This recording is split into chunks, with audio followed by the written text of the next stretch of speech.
السلام عليكم ورحمة الله وبركاته. يوم التعادلات، 3 لقاءات في اليوم الثاني للأسبوع الثامن للدوري المصري الممتاز. بدأت بمودرن سبورت وفاركو. تقدم فاركو بهدف عن طريق شعبان في الدقيقة 55، ثم قدر يتعادل مودرن بعد دربكة في ال 18 أمام مرمى فاركو، ونقطة هنا ونقطة هناك.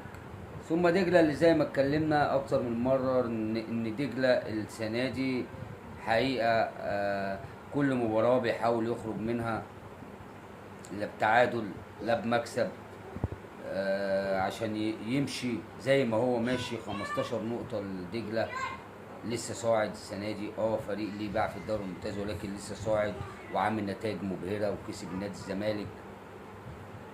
فتعادل دجلة، يمكن فرانك بوي احرز هدف في الدقيقه 50، ثم تعادل عن طريق سمير فكري سموحه علشان يرتضوا نقطه هنا ونقطه هنا. وسموحه برضو الموسم ده ما خسرش، اتعادل كتير بس ما خسرش كتير، اللي هي مباراه واحده بس، خسر لقاء واحد، ويرتضوا بنقطه هنا ونقطه هنا.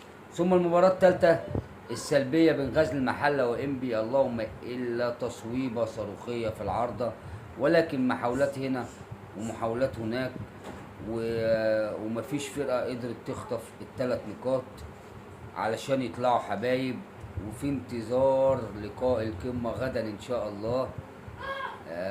طبعا النادي الاهلي والنادي الزمالك مباراة بإذن الله يمتعونا كورة، ويخلونا نتفرج على كورة محترمة بدون تعصب، كلام في الملعب بس، شغل في الملعب بس. وان شاء الله ان شاء الله مباراة تليق بالنادي الاهلي والنادي الزمالك نشاهدها غدا ان شاء الله. السلام عليكم ورحمة الله وبركاته.